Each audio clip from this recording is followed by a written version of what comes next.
என் தமிழ் மாணவ செல்வங்கள் அனைவருக்கும் இனிய வணக்கங்கள்.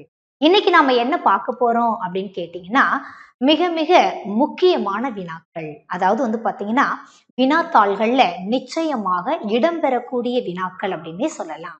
இந்த வினாக்கள் இல்லாத வினாத்தாள்களே இல்லை அப்படின்னு கூட சொல்லலாம். அப்படி என்னதான் வினாக்களை பார்க்க போறோம் அப்படின்னு கேட்டீங்கன்னா, ரொம்ப சுலபமான பகுதியும் கூட தான் இது. சரிங்களா? கவனிக்கலாமா? தொகைநிலை தொடர்கள், தொகாநிலை தொடர்கள் நிச்சயமா முக்கியமான ஒரு வினா இல்லையா? தொகைநிலை தொகைநிலை அப்படின்னு சொன்னோம்னாலே வேற்றுமையின் உருபுகளாகட்டும், பண்பின் உருபுகளாகட்டும், இடைச்சொற்களாகட்டும் மறைந்து வருவது அப்படின்னு நம்ம பார்த்திருப்போம். சரியா? தொகைனா என்ன? அமௌண்ட் ஞாபகம் வச்சுக்கலாமா? அமௌண்ட் நாம எப்படி வச்சிருப்போம்? வீட்டுல மறைச்சு வச்சிருப்போம் இல்லைங்களா? அப்போ மறைந்து வருவது அப்படின்னு ஞாபகம் வச்சுக்கலாமா? தொகைநிலை தொடர்களினுடைய வகைகள் எத்தனை அப்படின்னு கேட்டா எத்தனைமா நம்ம சொல்லணும்? 6 வகைகள். சரிங்களா? அப்படியே இப்ப நான் சொன்ன வேற்றுமையின் உருவுகள், பண்பின் உருவுகள், இடைச்சொற்கள் மறையாமல் வெளிப்பட்டு நிற்பது தொகாநிலை தொடர்கள் எனப்படுகிறது. சரிங்களா? இதனுடைய வகைகள் எத்தனைமா அப்படின்னு கேட்டீங்கன்னா 9 வகைகள். சரிங்களாமா?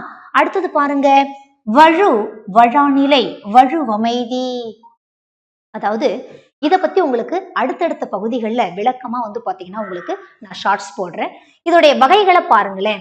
வழுவினுடைய வகைகள் பாருங்கம்மா. 7. தப்பா பேசுறது, இலக்கண முறையின்றி தப்பா பேசுறது வழு. அதோடைய வகைகள் எத்தனைமா? 7. சரிங்களா?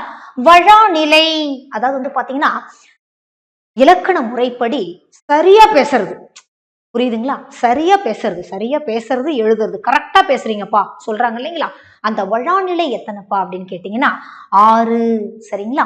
அடுத்தது பாருங்களேன், வழுவமைதி.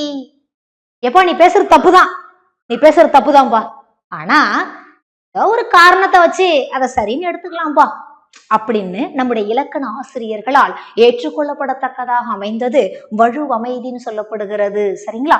இந்த வழுவமைதி எத்தனை வகைப்படும் அப்படின்னு கேட்டீங்கன்னா 5 வகைப்படும். சரிங்களா? எப்படி பாருங்க, படிப்படியா இறங்குது பாத்தீங்களா? சரிங்களா? இந்த 3 ஏரியாவையும் பார்த்துக்கோங்க.